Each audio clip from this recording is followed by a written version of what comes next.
Assalamualaikum warahmatullahi wabarakatuh. Perkenalkan, nama saya Aris Kurnia, NPM 1903010012. Di sini saya akan membacakan materi Toharoh. Toharoh artinya bersuci menurut bahasa. Dalam istilah, Toharoh artinya suci dari hadas dan najis, yakni keadaan suci setelah berwudu, tayamum, atau mandi wajib. Dari Toharoh tertulis dalam Quran Surat Al-Baqarah ayat 222 yang berbunyi Bismillahirrahmanirrahim.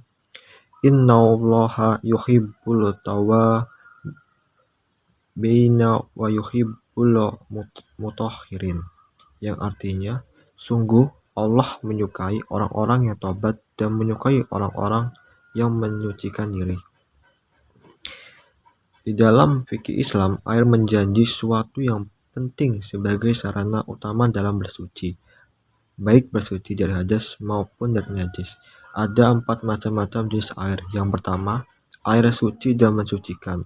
Menurut Ibnu Qasim Al-Ghazi, ada 7 macam air dalam kategori ini, yaitu air hujan, air laut, air sungai, air sumur, air mata air salju, dan air dari hasil hujan es.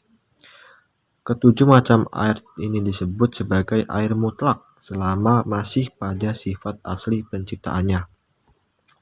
Yang kedua, air musyammas adalah air yang dipanaskan di bawah terik sinar matahari dengan menggunakan wadah yang berbuat dari logam selain emas dan perak, seperti besi atau tembaga. Yang ketiga, air suci namun tidak menyucikan, artinya air ini zatnya suci, namun tidak bisa dipakai untuk bersuci, baik untuk bersuci dari hadas maupun najis. Yang keempat, air mutanajis adalah air yang terkena barang najis yang volumenya kurang dari 2 kulah atau volumenya mencapai 2 kulah atau lebih, namun berubah salah satu sifatnya, warna, bau, atau rasa. Yang kedua, sholat. Sholat secara bahasa diambil dari kata yusolli sholatan, berarti doa. Menurut Abdul Aziz Salim Basyarihil mengatakan, arti sholat adalah ibadah yang terdiri dari praktik gerakan khusus dimulai takbir dan diakhiri salam. Melaksanakan sholat bagi seorang muslim sangatlah penting, terutama jika memiliki hukum wajib, seperti hadis Nabi Muhammad SAW dengan sabdanya sebagai berikut. Dari Abu Hurairah radhiyallahu anhu, sesungguhnya amal yang pertama kali dihisab pada seorang hamba pada hari kiamat adalah sholatnya.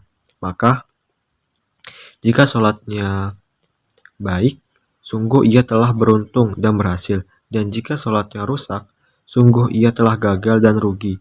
Jika berkurang sedikit dari sholat wajibnya, maka Allah Ta'ala berfirman, lihatlah apakah hambaku memiliki sholat sunnah, maka disempurnakanlah apa yang kurang dari sholat wajibnya. Kemudian begitu pula dengan seluruh amalnya. Hadis riwayat Tirmidzi dan An-Nasa'i. Nah, jadi sholat wajib itu ada sholat subuh, zuhur, asar, maghrib, dan isya. Dan sholat sunnah itu sholat sunnah mu'akkad, sholat sunnah ghair mu'akkad, dan lain sebagainya. Selanjutnya itu materi ketiga, puasa. Puasa adalah salah satu ibadah yang dilakukan dengan cara menahan rasa lapar dan haus. Puasa juga dibagi menjadi 2, yaitu puasa wajib dan puasa sunnah. Puasa wajib seperti puasa wajib Ramadan, puasa yang disebabkan karena bernazar, puasa denda, dan puasa ganti atau qadha. Sedangkan puasa sunnah yaitu puasa Daud, terus puasa Tasu'a pada tanggal 9 Muharram, puasa Nisfu Sya'ban, dan ada pula syarat puasa yaitu beragama Islam, balik, berakal sehat jasmani dan rohani, dan dalam keadaan suci dan bukan musafir. Yang keempat itu hak zakat. Nah, zakat ini adalah bagian tertentu dari harta yang wajib dikeluarkan oleh setiap muslim apabila telah mencapai syarat yang ditetapkan. Zakat terbagi menjadi 2, yaitu zakat mal dan zakat fitrah. Zakat mal adalah zakat yang dikenakan atas segala jenis harta seperti uang, emas, surat berharga, penghasilan profesi, perkebunan, dan sebagainya. Zakat fitrah adalah zakat jiwa yang diwajibkan atas setiap diri muslim yang hidup pada bulan Ramadan. Yang kelima yaitu haji. Nah, haji ini menurut bahasa adalah berkunjung ke tempat yang agung Ka'bah. Apabila seorang muslim sudah mampu, maka boleh melaksanakan ibadah haji. Ibadah haji harus dilaksanakan pada bulan Syawal, Zulkaidah, dan Zulhijjah. Rukun haji ada 5, yaitu niat, ihram, wukuf, tawaf, sa'i, dan memotong rambut. Kelima rukun ini harus dilakukan seluruhnya guna memenuhi keabsahan ibadah haji yang dilakukan. Adapun syarat wajib haji adalah tuntunan yang berlaku untuk setiap orang yang ingin mengerjakan ibadah haji dan berharap ibadahnya akan diterima di sisi Allah Subhanahu wa taala. Ada 5 syarat wajib haji, yakni beragama Islam, berakal, balik, merdeka, dan mampu. Dan adapun syarat sah haji bagi para muslim yang ingin mengerjakannya seperti Islam, mumayyiz, dan berhaji pada waktu yang ditentukan. Selanjutnya saya akan membacakan surat Al-Baqarah ayat 282. A'udzu billahi minasyaitonir rajim. Bismillahirrahmanirrahim.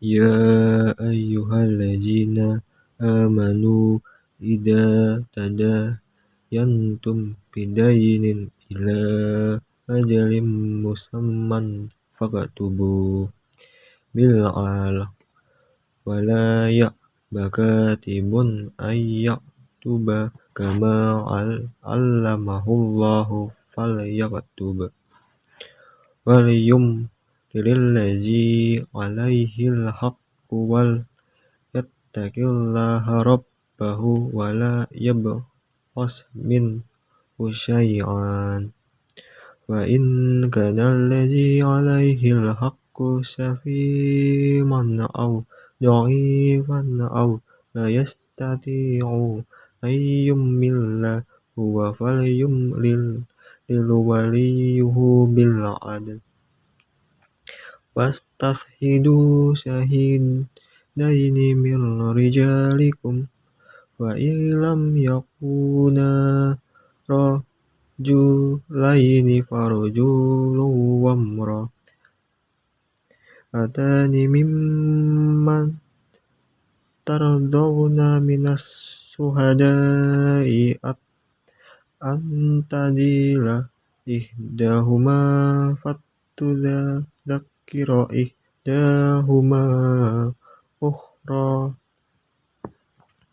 wala ya'bas suhada'u idza ma du'u wala tas'amu an taktubuhu dha'iran aw kabiran ila ajali dzalikum aqsatu indallahi wa aqwamu lis-shahadati wa ahna alla tartabu ila an takuna tijaratan hadiratan tudirunaha bainakum falaisa alaikum junahun alla taktubuh wa ashidu idza tabayatum wala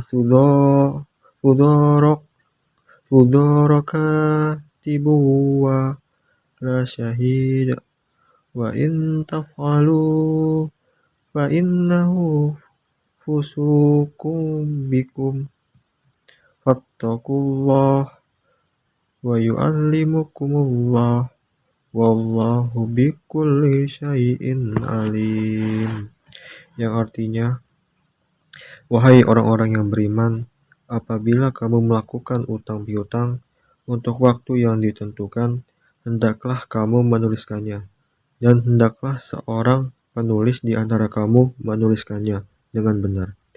Janganlah penulis menolak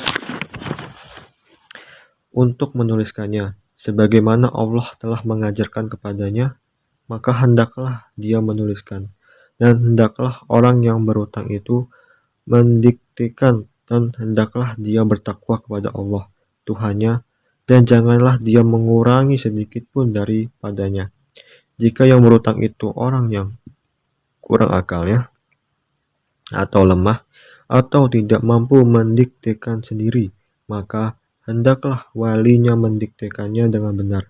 Dan persaksikanlah dengan 2 orang saksi laki-laki di antara kamu. Jika tidak ada saksi 2 orang laki-laki, maka boleh seorang laki-laki dan 2 orang perempuan di antara orang-orang yang kamu suka dari para saksi yang ada, agar jika yang seorang lupa, maka yang seorang lagi mengingatkannya. Dan janganlah saksi-saksi itu menolak apabila dipanggil, dan janganlah kamu bosan menuliskannya. Untuk batas waktunya, baik utang itu kecil maupun besar. Yang demikian itu lebih adil di sisi Allah, lebih dapat menguatkan kesaksian, dan lebih mendekatkan kamu kepada ketidakraguan, kecuali jika hal itu merupakan perdagangan tunai yang kamu jalankan di antara kamu, maka tidak ada dosa bagi kamu jika kamu tidak menuliskannya. Dan ambillah saksi apabila kamu berjual beli, dan janganlah penulis dipersulit, dan begitu juga saksi. Jika kamu lakukan yang demikian, maka sungguh hal itu, suatu kefasikan pada kamu, dan bertakwalah kepada Allah. Allah memberikan pengajaran kepadamu, dan Allah Maha mengetahui segala sesuatu. Hukum bacaan dalam surat Al-Baqarah tersebut yaitu yang pertama, yantum, yaitu ikhfa hakiki karena nun mati atau tanwin bertemu dengan tak dibaca sama samar dan dengung dipanjangkan 2 harokat. Yang kedua itu tumbida, ikhfa safawi karena mim mati bertemu dengan ba dibaca didengungkan dengan panjang 2 harokat.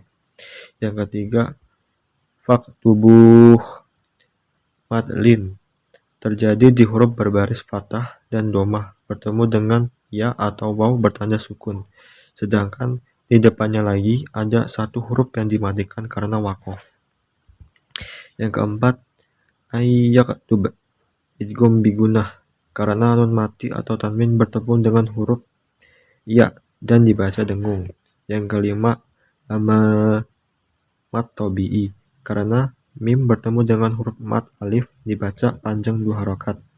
Yang keenam wal yumli idhar safawi karena mim sukun bertemu semua huruf hijaiyah kecuali mim dan ba dibaca jelas tanpa dengung.